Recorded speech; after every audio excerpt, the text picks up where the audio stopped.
Marlène et Jean-Claude sommes très heureux de te présenter une émission très spéciale afin de comprendre les faits d'actualité. Merci pour ta fidélité. Merci d'être encore là afin qu'ensemble nous puissions prendre le temps pour découvrir les trésors de la Bible. Aujourd'hui, notre thème est la méthodologie. La référence se trouve au livre de Exode, chapitre 16, versets 6 et 7. Exode, chapitre 16, les versets 6 et 7. Avant de l'aborder, prions. Notre Seigneur et notre Dieu, nous tournons nos regards vers toi encore en cet instant, afin que tu nous diriges dans toute la vérité. Saint-Esprit, merci de nous vivifier, de nous éclairer, et qu'au terme de ce moment passé en ta compagnie, nous puissions voir les choses différemment.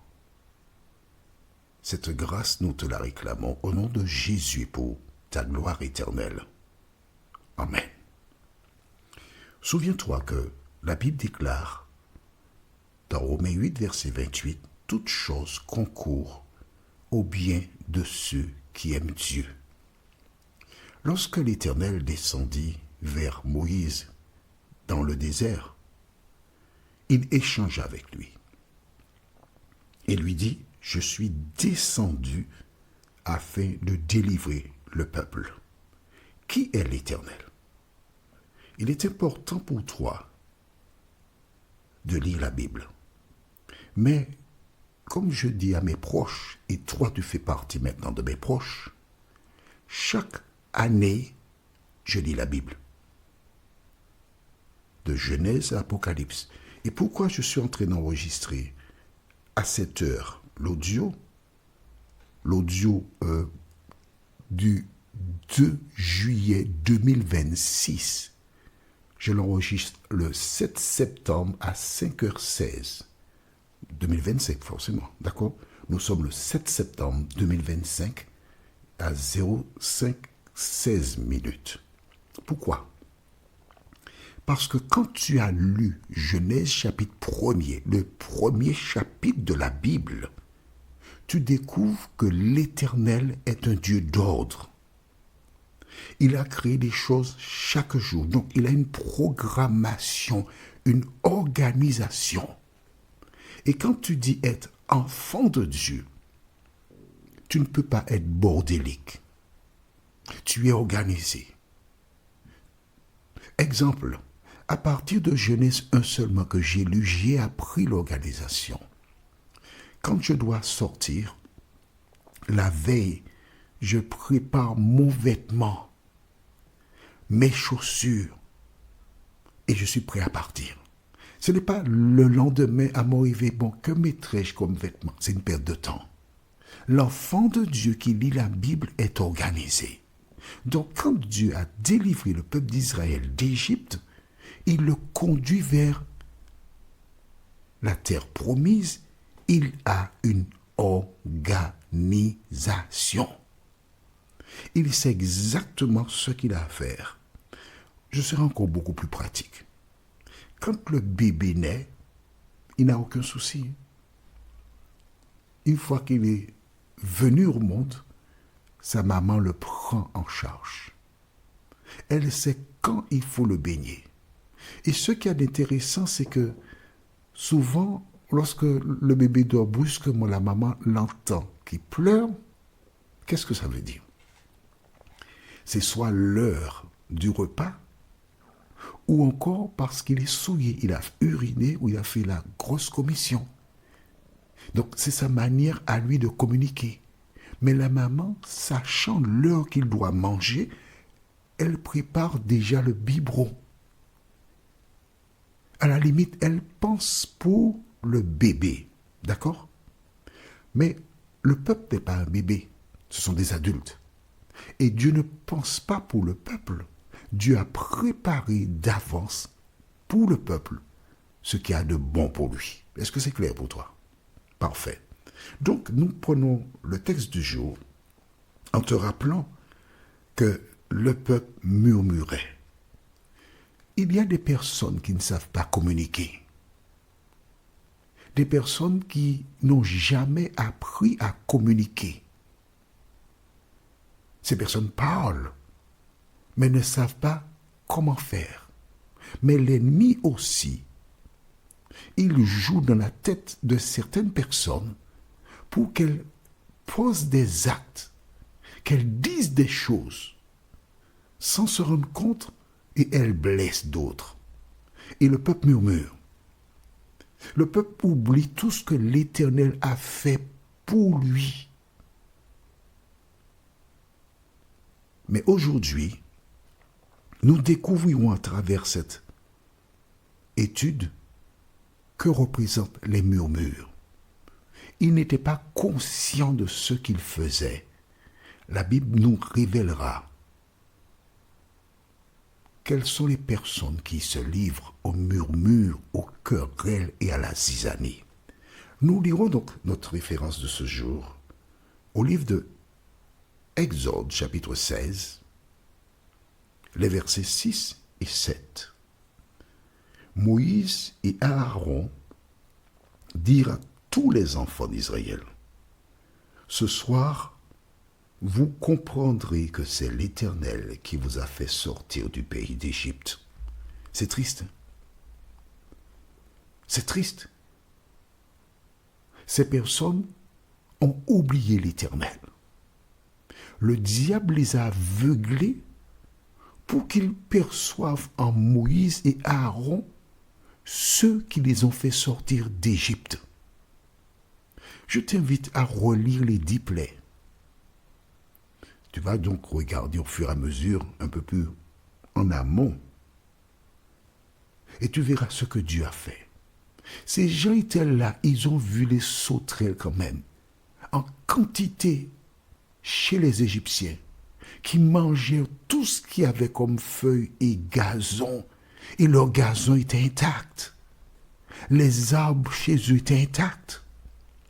Ces gens ont vu une quantité de grenouilles qui sautaient. Ils entendaient les Égyptiens crier à cause des grenouilles qui étaient partout dans les maisons. Ils ont vu cela. Pourtant, ils ont tout oublié. Toi qui m'écoutes, tu risques d'être comme les enfants d'Israël si tu ne lis pas régulièrement la parole de l'Éternel. Tu risques d'oublier l'existence de Dieu. Ils ont tout oublié et déclaré que c'est Moïse qui les a fait sortir d'Égypte alors que c'est l'Éternel. Alors, Moïse et Aaron sont obligés de leur rappeler, vous comprendrez que c'est l'Éternel qui vous a fait sortir du pays d'Égypte. C'est pas nous. Il continue, et au matin, vous verrez la gloire de l'Éternel, parce qu'il a entendu vos murmures contre l'Éternel. Car que sommes-nous pour que vous murmuriez contre nous? Nous ne sommes rien, non?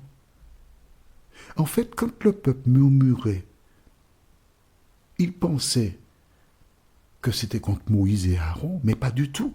En fait, il murmurait contre l'Éternel. Rappelle-toi, quand tu étais enfant, est-ce que ça t'arrivait de murmurer contre tes parents? Dis-moi. Bon, d'accord, tu ne veux pas me dire, mais moi je vais te dire. Quand j'étais enfant, je murmurais en mon cœur contre mes parents. Je regimbais. Je n'acceptais pas l'autorité. Et je disais, quand je serai grand, j'aurai des enfants, je ferai comme ci, comme cela. Et devenu grand, quand j'ai eu des enfants, je me suis rendu compte que les problèmes que j'avais enfant sont les mêmes que mes enfants ont eus. Et elles ont dit, bon, quand je serai parent, je ferai mieux qu'eux. Mais chaque fois, nous réalisons que on ne fait pas mieux.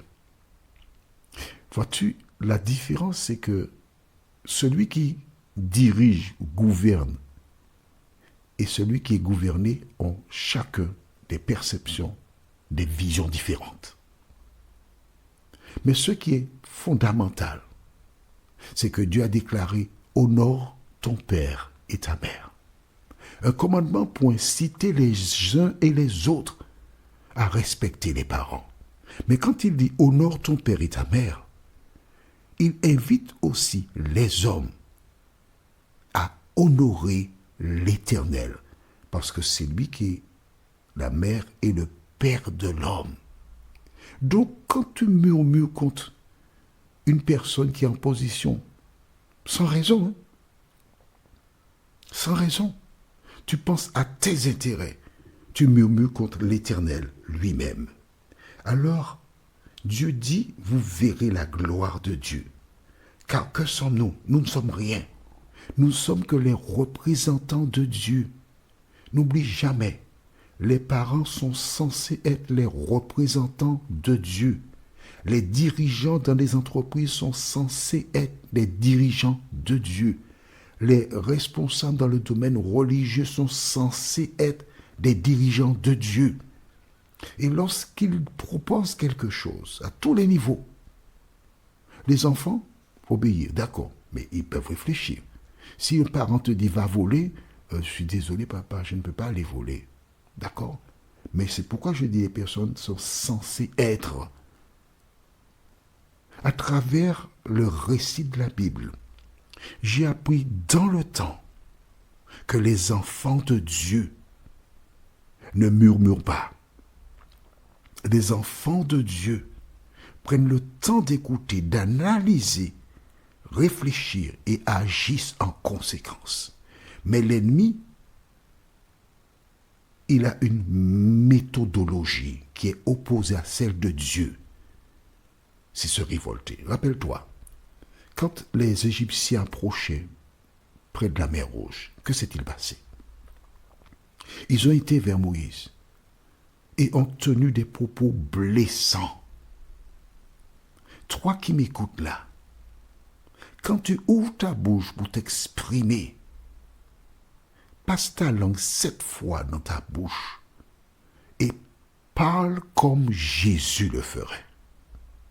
En disant par exemple à Moïse et Aaron, n'y avait-il pas des sépulcres pour que nous mourions en Égypte? Pourquoi vous nous avez emmenés ici? Dès le départ, l'ennemi est entré en eux pour les inciter à murmurer contre l'Éternel.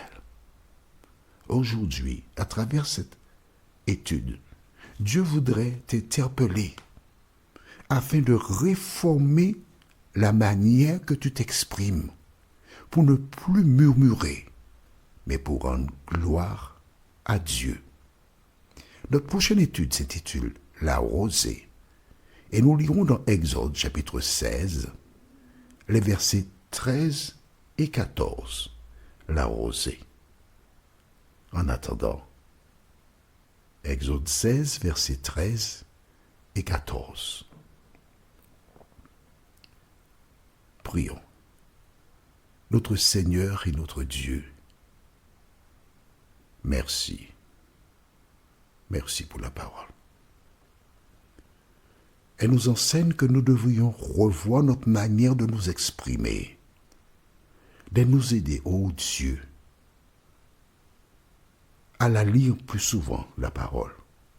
Cet esprit, merci de nous éclairer. Merci de nous transformer, car toutes les fois que nous murmurons, nous faisons le jeu de l'ennemi. Garde-nous dans ta paix et dans ta grâce, nous t'en prions. Au nom de Jésus et pour ta gloire éternelle. Amen. Que l'Éternel continue de te bénir et il me tarde de te retrouver. Nous sommes parvenus au terme de notre réflexion. Si d'aventure tu as une question, Il te suffit d'envoyer un message par le biais de WhatsApp au numéro suivant, plus 596 696 88 93 93. Et alors, Jean-Claude, moi, je me ferai un réel plaisir de répondre à ta question.